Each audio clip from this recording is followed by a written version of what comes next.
पिछले क्लास में हम लोग क्लास 9th में कोशिका के बारे में पढ़ रहे थे और कोशिका में ये हम लोग देख लिए थे कि कोशिका की उत्पत्ति कैसे हुई थी, कोशिका सिद्धांत क्या था, इन सारी चीज़ों के बारे में देख लिए थे।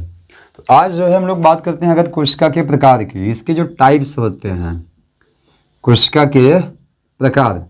तो कोशिका अगर देखा जाए कि इनकी संख्या के आधार पर किसी भी जीवों में इनकी जो संख्या है एक या अधिक है, तो उसके हिसाब से अगर देखें तो कोशिका जो होती है दो प्रकार की होती है।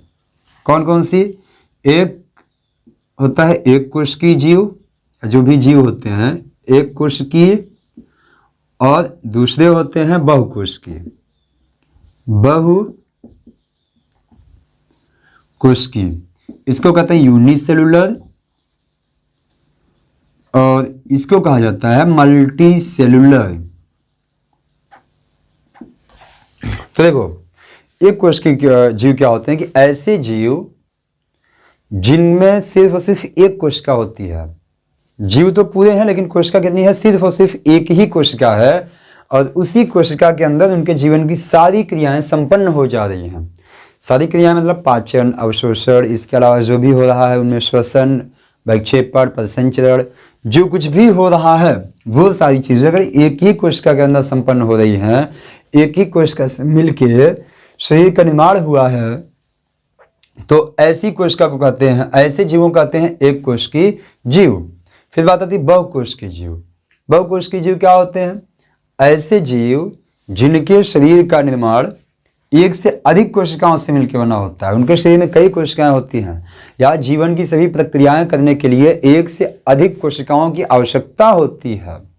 ऐसे जीवों को क्या कहते हैं? बहुकोशिकीय जीव। एक कोशिकीय जीवों के एग्जाम्पल में आपका आता है अमीबा, पैरामीशियम,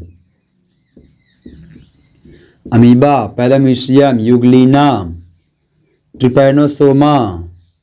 ये सारी चीजें जो आती हैं किसके अकॉर्डिंग आती हैं? एक कोशिकीय जीवों के। ठीक, अब बात आती है बहुकोशिकीय जीव जिसमें एक से अधिक कोशिका होंगे। वो किसी भी संघ के जीव हैं, कोई भी, चाहे पोरीफेरा हो, टिनोफोरा, सिलेंट्रेटा, प्लेटी, एस्के, annelida, arthropoda, mollusca, hemichordata, chordata, कोई भी संघ हो, उसका कोई भी जीव हो, सब किस में रखे गए हैं? बहुकोशिकीय जीवों में। हाँ, सब में, ग्रुप्स में, क्लासेस में अलग अलग अपवाद आपको मिल सकते हैं। जैसे शैवाल आप पढ़ रहे हो, शैवालों में पढ़ते हो जितने भी होते हैं एल्गी सब बहुकोशिकीय होते हैं, लेकिन हर शैवालों में एक होता है जिसका नाम क्लेमाइडोमोनास है। वो क्या है? एक कोशिकीय जीव है, अपवाद मिला।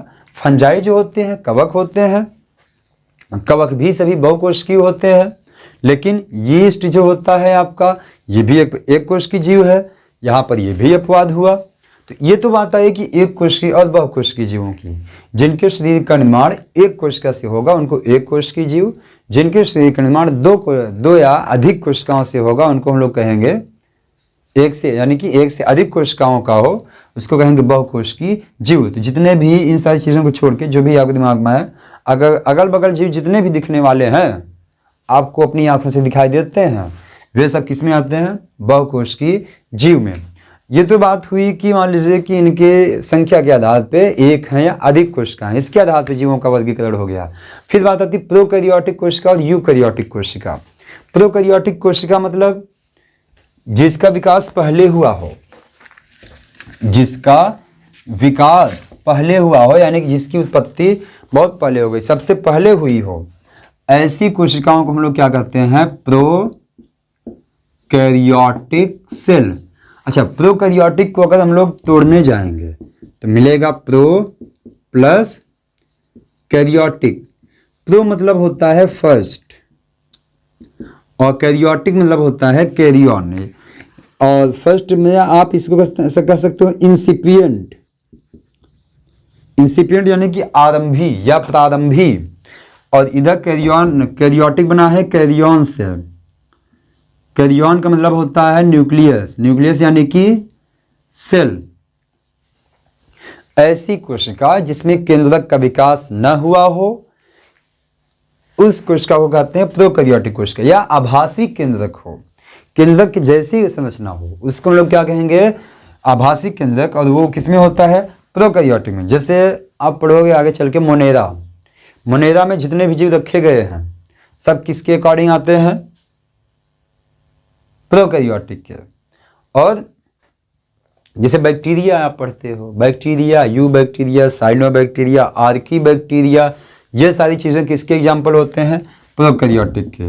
बैक्टीरिया, साइनोबैक्टीरिया,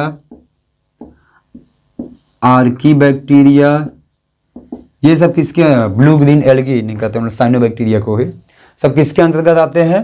प्रोकैरियोटिक जीवों के। अब प्रोकैरियोटिक के बाद फिर बात आती है यूकैरियोटिक की। यूकैरियोटिक में ही यूकैरियोटिक को भी देख लेते हैं हम लोग।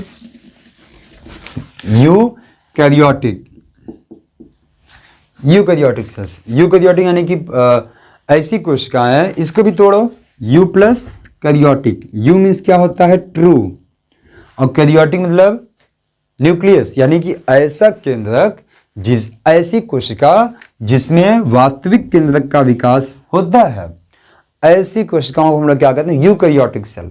यूकैरियोटिक सेल में जैसे मान लीजिए आपके fungi, algae, bryophyta, pteridophyta, gymnosperm, angiosperm, या एनिमल का कोई भी क्लासिफिकेशन हो, एनिमल के कितने कोई भी जीव हो, वे सारे कोई भी मतलब कि जो हायर एनिमल्स हों, इनको मोनेरा को छोड़ के सब किस में रखे गए हैं? यूकैरियोटिक में। ठीक, अब जो है ये तो बात हुई प्रोकैरियोटिक और यूकैरियोटिक की। फिर यहीं पे बात आती है सेल के प्रकार में भी। सेल के प्रकार में और भी आगे अगर देखने जाएं हम लोग, तो अगर मान लीजिए हम लोग और भी फिर से देखना चाहें इसके प्रकार को, तो ये जो होती है बैक्टीरियल सेल यानी कि जीवाणु कोशिका, फिर इसके बाद जो है आता है पादप कोशिका, फिर आता है जंतु कोशिका।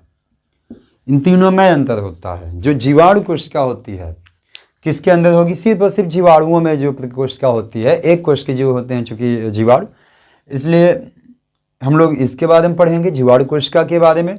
और फिर किसके बारे में पढ़ेंगे? पादप कोशिका के बारे में पढ़ेंगे। पादप कोशिका कहने का मतलब कि पौधों में जितनी भी प्रकार की कोशिकाएं पाई जा रही हैं उनको हम लोग क्या कहेंगे? पादप कोशिका। और फिर जंतुओं में जितनी भी प्रकार की कोशिकाएं होंगी उनको हम लोग क्या कहते हैं? जंतु कोशिका। तो इन सब का पूरा डिटेल में हम लोगों को पढ़ने के लिए है। अब इसके बाद जो है बात कर लेते हैं हम लोग। जैसे मान लीजिए कि कोई हम लोग हैं, मनुष्य हैं या जीव है जो यूकैरियोटिक जीव हैं, बड़े जीव हैं, उनका निर्माण कैसे हुआ है? उनका निर्माण देखने के लिए जैसे मान लीजिए कि ये कोशिकाएं हैं। जब कोशिकाओं की जो समूह होता है मिलता है जो कि किसी एक ही कार्य को कर रहे होते हैं, तब इनका नाम होता है ऊतक। फिर ऊतक से क्या बनाते हैं? ऊतक तंत्र बनाते हैं, टिश्यू सिस्टम, ऊतक तंत्र। फिर यहाँ से क्या बनता है? अंग। अंग से किसका निर्माण होता है? अंग तंत्र का।